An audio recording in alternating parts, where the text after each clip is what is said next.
Praise the lord. ఈ సమయంలో మిమ్మల్ని ఒక ప్రశ్న అడుగుతాను. దేవుని కోసం నువ్వు ఎంత దూరం వెళ్తావు? నీ ప్రాణం కూడా ఇవ్వగలవా? 1956 సంవత్సరంలో జిమ్ ఎలియట్ అనే యువ మిషనరీ ఒక నిర్ణయం తీసుకున్నాడు. ఈక్వెడార్లో ఒక ప్రమాదకరమైన తెగ ఉంది. వాళ్ళు బయట వాళ్ళని చూసినా చంపేస్తారు. అందరూ చెప్పారు ఈక్వెడార్కి వెళ్ళొద్దు అని, నువ్వు బ్రతకవు అని. కానీ జిమ్ ఎలియట్ ఒక మాట అన్నాడు. వాళ్ళు యేసు గురించి వినకపోతే వాళ్ళు ఎలా రక్షించబడతారు? అతడు తన ప్రాణం ప్రమాదంలో పెట్టి ఆ తెగ దగ్గరకు వెళ్ళాడు. మొదట వారు చాలా స్నేహపూర్వకంగా ఉన్నారు. అప్పుడు అనిపించింది ఇప్పుడు సువార్త చెప్పొచ్చు అని.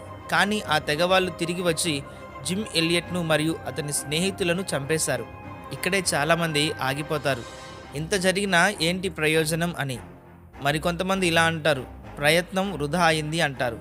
కానీ దేవుని కథ ఇక్కడితో ఆగదు. కొన్ని సంవత్సరాల తర్వాత అతని భార్య ఎలిజబెత్ ఎలియట్ ఒక అసాధారణమైన పని చేసింది. ఆమె అదే తెగ దగ్గరకు వెళ్ళింది. వాళ్ళు తన భర్తను చంపిన వాళ్ళు, కానీ ఆమె వాళ్ళను క్షమించింది, ప్రేమతో దగ్గరైంది, యేసు గురించి చెప్పింది. మీరు ఊహించగలరా? ఆ తెగలో చాలామంది యేసును స్వీకరించారు. ఒక మనిషి చనిపోయాడు, కానీ అతని విశ్వాసం, అతని ప్రయత్నం ఆగలేదు. నువ్వు చేస్తున్న పని చాలా చిన్నదిగా కనిపించవచ్చు. ఒకవేళ నీకు ఫలితం వెంటనే కనిపించకపోవచ్చు, కానీ దేవుడు పనిచేస్తూ ఉన్నాడు.